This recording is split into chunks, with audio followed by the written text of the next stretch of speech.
Et on retrouve Emmanuel Ducrot. Bonjour Emmanuel. Bonjour Lionel et bonjour à tous. Alors enfin Emmanuel, l'autorité de sûreté nucléaire vient d'autoriser la mise en service du fameux EPR de Flamanville. C'était hier et EDF va maintenant charger le combustible dans le réacteur, puis faire des essais pour tester les dispositifs de sûreté. Ensuite, la production d'électricité commencera d'ici à l'été. Le réacteur sera raccordé au réseau quand il aura atteint 25% de sa puissance. Il y aura encore de nouveaux avis de l'autorité de sûreté. Et puis, fin 2024, le réacteur devrait livrer enfin 100% de sa puissance. Croisons maintenant les doigts. Non mais dites-moi Emmanuel, c'est quand même un sacré feuilleton cet EPR. Ah oui, la construction a duré 17 ans. De fissures dans les fondations en malfaçon dans la cuve du réacteur, l'EPR a accumulé 12 ans de retard. La facture totale est estimée par EDF à 13,2 milliards d'euros, 4 fois plus que le devis initial. Mais pourquoi il y a eu de tels délais ? Les causes sont multiples, on pourrait écrire un roman.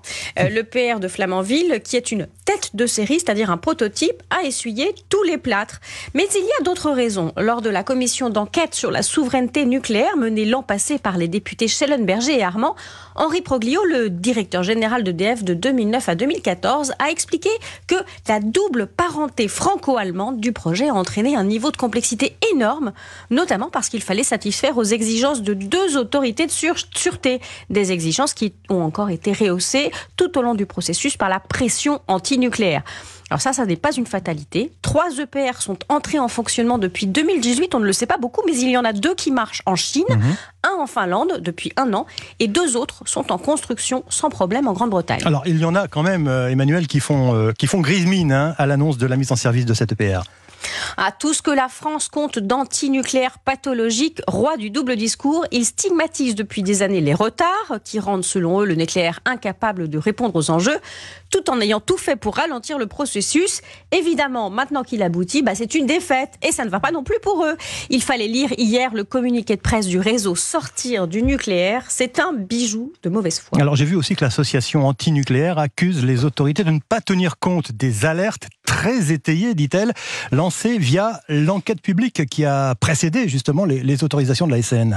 Alors, je ne résiste pas au plaisir de vous lire un extrait du communiqué furibard du réseau Sortir du nucléaire. Il cite pour justifier ses craintes les avis de monsieur et madame tout le monde, livrés anonymement sur le site de la commission d'enquête. Alors, j'ouvre les guillemets et je vous garantis que tout est authentique. Ouais. Du 18, c'est son pseudonyme, détaille son opposition en 7 arguments techniques et détaillés. D'autres sont légitimés par l'expérience de ceux qui les déposent. TS, qui s'exprime en tant que père de 2 enfants, physicien et expert en radioprotection, il suffit de le croire, s'oppose formellement à la mise en service de l'EPR de Flamanville 3.